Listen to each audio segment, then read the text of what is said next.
السلام عليكم، اهلا بيكم وفيديو جديد من مطبخ لولي البحراوي. عملنا قبل كده مع بعض في القناة ستريبس كنتاكي، وكنا عاملين معاه رز ريزو، وكانت الوصفة حلوة جدا جدا وعجبت ناس كتير.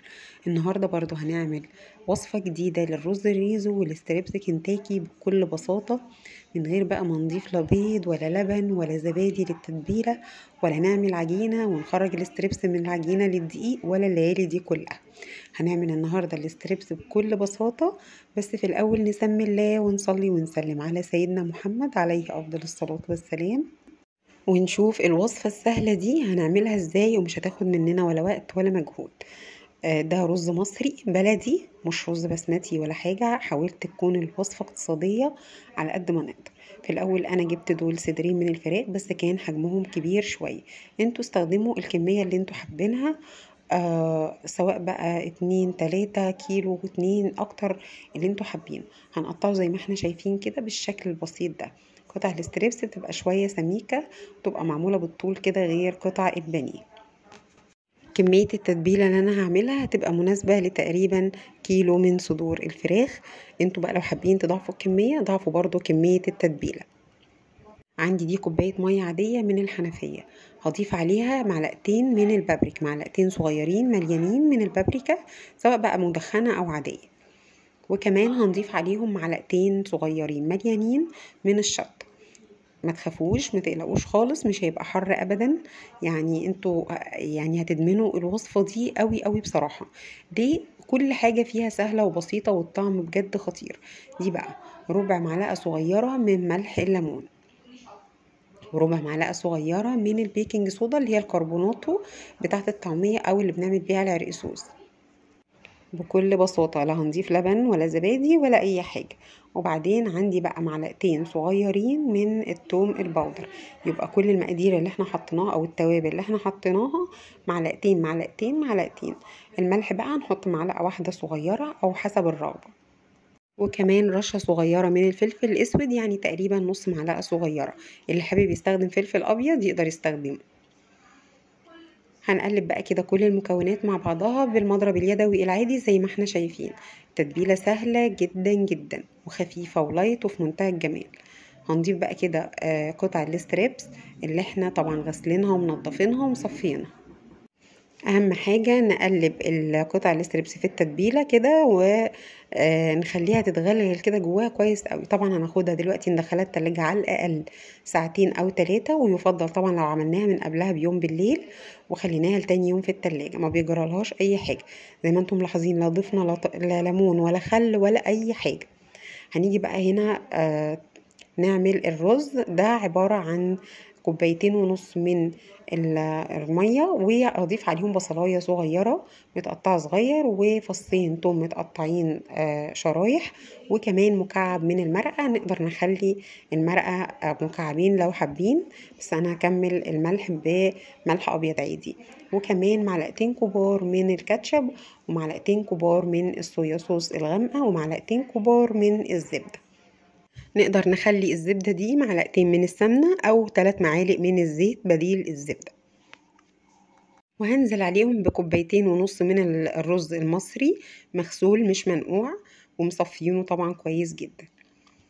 هسيبهم بقى. التركة الحلوة قوي في تسوية الرز ومهمة جدا اننا نسيب الرز لحد ما يتشرب المية من غير ما نغطيه، علشان ما يكونش زي ايه، ما يلزقش يعني في الحلة كده ولا حاجة، عشان يطلع كله مفلفل من فوق لتحت. اول ما يتشرب ميته هنبدأ بقى نغطيه. نيجي بقى للستريبس بعد ما خد ساعتين او 3 في التلاجة. هنجيب بقى خليط الدقيق. خليط الدقيق ده مكوناته بقى عبارة عن 2 كوباية من الدقيق، عليهم معلقتين من النشا، نص معلقة صغيرة بيكنج باودر، نص معلقة فلفل اسود او ابيض، ونص معلقة من البابريكا، نص معلقة من الثوم البودرة، ونص معلقة من البابريكا المدخنة او العادية. خلاص هنقلبهم مع بعض كويس قوي. وبعد كده هنطلع الستريبس من التتبيلة بتاعته، هنضيفه على طول في الدقيق بالشكل اللي احنا شايفينه ده. وبعد كده بقى نعمل حركة مهمة جدا، وهي اننا هنقلب الستريبس في الدقيق بايدينا الاتنين 10 تقليبات. هنعد واحنا 10 عدات بالظبط، ماشي، علشان الدقيق يتماسك كويس جدا مع الستريبس. بعد كده دي الخطوة الأولانية نركز فيها يا جماعة، سهلة جدا لكن بس محتاجة تركيز دقيقة كده مننا. بعد كده هناخده الستريبس بالدقيق اللي عليه كده، نبله كده في المية يمين وشمال زي ما احنا شايفين، ونرجعه في الدقيق تاني من غير عجينة ومن غير أي حاجة. بعد كده ما هناخد الستريبس نبله في المية وبنرجعه في الدقيق زي ما قلنا، هنقلبه كمان 10 تقليبات ب10 عدات، يعني واحنا بنشتغل كده نعدهم علشان يدينا الشكل الخطير الرائع بتاع ستريبس كنتاكي الاصلي. انتوا لما هتشوفوا النتيجة في الاخر بجد هتنبهروا قد ايه ده ازاي اتعمل في البيت. تسوية بقى، زيت غزير زي ما احنا شايفين، يفضل يتعمل في حلة او اي كزرولة غويطة شوية، وبعدين الزيت بيكون سخن وبعد كده بنهدي عليه الحرارة بعد اول دقيقتين 3، يكون على نار متوسطة علشان الاستريبس يستوي معانا كويس قوي. تقريبا بياخد من 7 ل 8 دقايق علشان يستوي السواء الكامل ليه. الخطوة برضو المهمة اننا بعد ما بنطلع الاستريبس من الزيت، بعد ما بنسويه بنخرجه على شبكة، اي شبكة عندك، مش مهم شكلها ولا نوعها ولا اي حاجة، المهم على شبكة او مصفى مثلا تكون فتحاتها واسعة شوية عشان نحافظ على قرمشته اكبر وقت ممكن. خلاص احنا كده طلعنا اول مرة حطينا فيها، ودي تاني مرة. بصوا بقى الجمال يا جماعة، بصوا مش هتفرقوه ابدا ابدا عن اللي بنشتريه من اكبر محلات الفرايد تشيكن. حقيقي انتوا هتنبهروا من نتيجة الوصفة دي ان شاء الله لما هتجربوها، خصوصا انها سهلة جدا جدا ومش مكلفة ابدا. زي ما انتوا شايفين كده انا طلعتها على شبكة وتحتيها ايه صينية، اي شبكة زي ما بقول لكم. بصوا كده النتيجة، تحسوا ان هو معمول بكورن فليكس وحاجات واختراعات، والحقيقة ان هو معمول بدقيق عادي جدا، ما ضفناش عليه غير شوية نشا وشوية بهارات من البيت. وبصوا بقى النتيجة، انا يعني يا ريت كان ينفع اسمعكم الصوت، بس كان في كذا صوت معايا، كان صوت الغسالة شغال في المطبخ كمان، فلقيت الصوت ايه الدنيا مختلطة ببعضها كده معرفتش اطلعه لكم.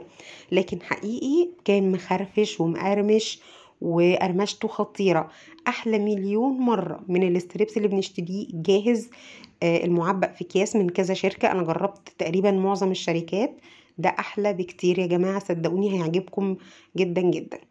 وبصوا بقى الجمال، رغم ان احنا محطناش ولا زبادي ولا خل ولا لبن ولا اي شيء في التتبيلة من الحاجات دي، الا انه مستوي واللحم طالع ابيض بالشكل اللي احنا شايفينه ده، والخلطة من بره لونها ذهبي، مش محروقة ولا بني ولا اي حاجة. وده الرز بعد ما استوى، بصوا بقى مفلفل قد ايه، الرز ده ريحته تجنن. جميل بقى في طريقة الرز ده يا جماعة ان الولاد هيحبوه جدا جدا، يعني بيحبوه مع الستريبس، بيحبوه مع السمك، بيحبوه مع الفراخ المشوية، فهو هيعجبكم قوي ان شاء الله. وزي ما انتم شايفين كان بسيط وسهل، واستخدمنا فيه الرز المصري بتاعنا، ما اشتريناش بسمتي غالي ولا اي حاجة. هنغرب بقى الطبق ده، الطبق ده حقيقي بيدخل قلبي، انا واحدة من الناس اللي بعشق الفرايد تشيكن، ماشي، خصوصا بقى لو معمولة في البيت، يعني لما تتعمل بالطريقة دي.